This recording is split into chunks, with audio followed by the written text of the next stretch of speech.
आज के आधुनिक समय में भी कई ऐसे ग्रामीण क्षेत्र हैं जहां कई सारी ज़रूरत की सुविधाएं नहीं हैं, जैसे पक्की सड़कें, पानी निकास के लिए नालियां और पक्के घर इत्यादि। लेकिन आपको जानकर आश्चर्य होगा कि आज से हजारों वर्ष पहले, लगभग 4600 साल पहले, सिंधु नदी के निकट स्थित एक ऐसी सभ्यता भी थी जहां यह सभी सुविधाएं थीं। इस सभ्यता का सबसे विकसित शहर मोहनजोदड़ो के नाम से जाना जाता है। स्वागत है आपका हमारे YouTube चैनल वर्ल्ड इतिहास में। मैं सचिन आज आपको बताऊंगा मोहनजोदड़ो से जुड़े सभी तथ्य और रहस्यमयी बातों के बारे में। प्लीज़ इस वीडियो को अंत तक जरूर देखें।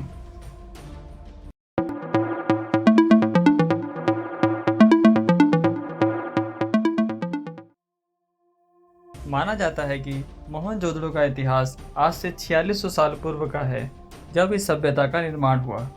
यह पृथ्वी की सबसे पुरानी सभ्यताओं में से एक है। मोहनजोदड़ो का मतलब मुर्दों का टीला।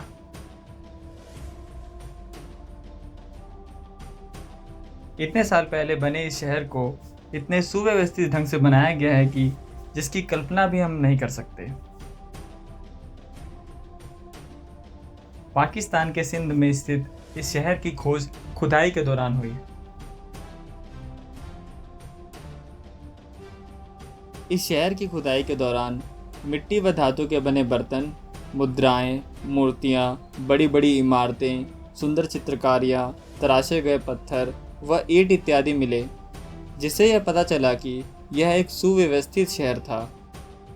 वह लोग भी आज की तरह पक्के घरों में रहते थे और खेती किया करते थे। मोहनजोदड़ो को सबसे पहले सन 1856 में एक इंजीनियर ने रेलवे ट्रैक बनाने के दौरान खोज निकाला। उस समय जब इंजीनियर को ट्रैक बनाने के लिए ईंटों की आवश्यकता पड़ी, तो पास के गांव वालों ने उसे बताया कि वहां जो भी घर बने हैं वह खुदाई करके ज़मीन से निकाली गई ईंटों से बने हैं।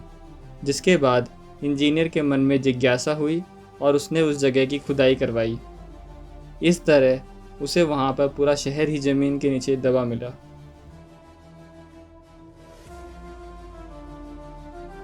इस इंजीनियर को सबसे पहले सिंधु नदी के पास बसी इस सबसे पुरानी सभ्यता के बारे में पता चला।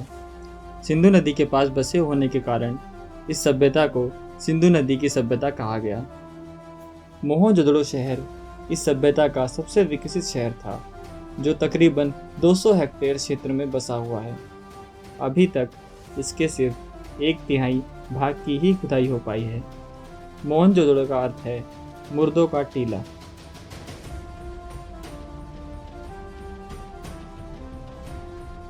ऐसा माना जाता है कि सिंधु घाटी की सभ्यता करीब 2600 ईसा पूर्व से 1750 ईसा पूर्व तक रही होगी। कई पुरातत्ववेत्ताओं द्वारा यह भी कहा गया है कि इस प्राचीन सभ्यता के समय एक और सभ्यता भी थी, जो इजिप्ट, ग्रीस में थी।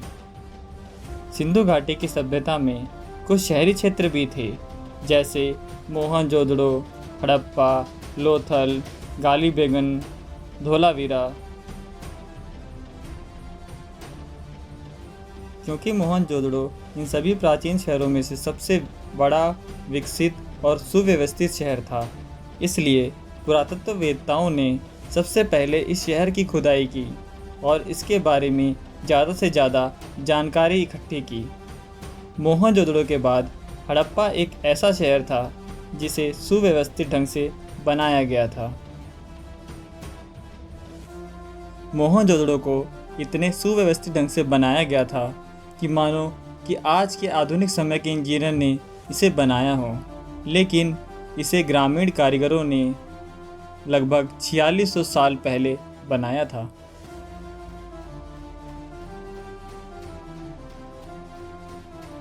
सन 1750 ईसा पूर्व जब अचानक सिंधु घाटी की सभ्यता का पतन हो गया, तभी मोहनजोदड़ो भी मिट्टी में दफन हो गया। इस शहर की सबसे खास बात यह थी कि यहाँ कई सारी ऐसी सुविधाएं भी थी जो आज के समय में हम शहरों में देखते हैं। जैसे वहाँ के लोग बहुमंजिला इमारतों में रहते थे, जिसमें कई घरों में बाथरूम भी थे और जिसकी पानी निकासी के लिए नालियाँ भी थीं। माना जाता है कि दुनिया में नालियों का सर्वप्रथम निर्माण यहाँ ही हुआ था। यहाँ के लोग जीवन बसर के लिए खेती किया करते थे। वह गेहूँ चावल उगाना जानते थे तथा जानवर भी पाला करते थे।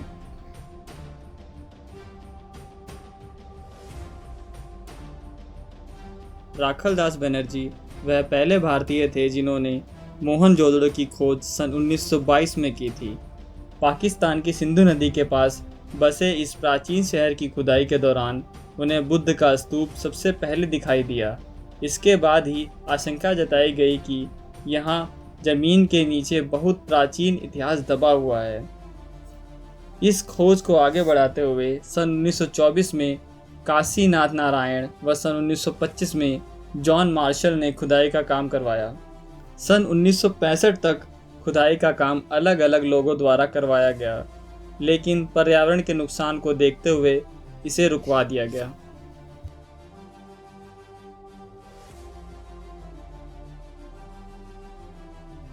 खुदाई के दौरान कई ऐसी बातों का पता चला जिसे जानकर आप हैरान रह जाएंगे। आज से 4600 वर्ष पहले इन लोगों को गणित का ज्ञान था। इन्हें जोड़ना, घटाना, मापना सब आता था। और उस समय अलग अलग शहरों में जिन ईंटों का इस्तेमाल घर बनाने के लिए किया गया था वह सभी एक समान वजन और आकार की थी, जैसे मानो एक ही ढांचे में बनाई गई हों।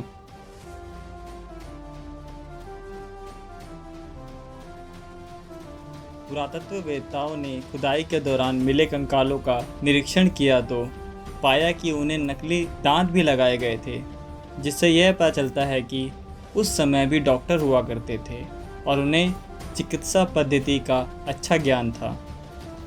पुरातत्ववेत्ताओं के अनुसार इस शहर में रहने वाले लोगों को गाने बजाने का भी शौक था, क्योंकि खुदाई के दौरान कई सारे म्यूजिकल इंस्ट्रूमेंट भी मिले थे।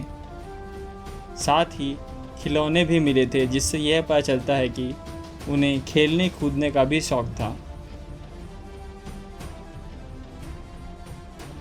खोजकर्ताओं ने कीमती धातु के बने गहने व सूती कपड़े भी ढूंढ निकाले, जिन्हें आज भी कई संग्रहालयों में रखा गया है। इसके अलावा संग्रहालयों में यहाँ से मिली बहुत सी चित्रकारियाँ, मूर्तियाँ, बर्तन, औजार, सिक्के इत्यादि भी संभाल के रखे गए हैं।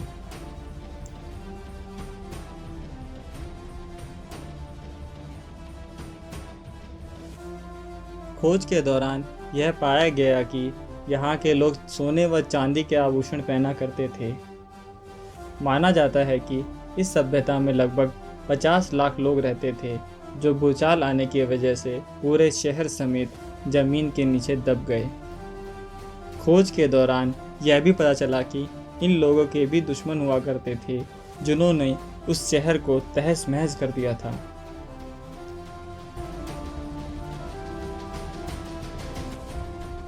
खुदाई के दौरान यहाँ से लिपिक भी मिली, जिससे यह पता चलता है कि यहाँ के लोग पढ़ना लिखना जानते थे।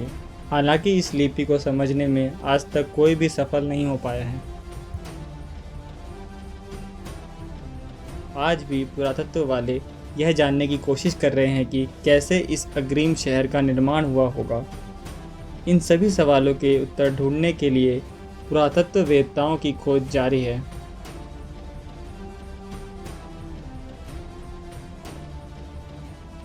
दोस्तों, आज के लिए बस इतना ही।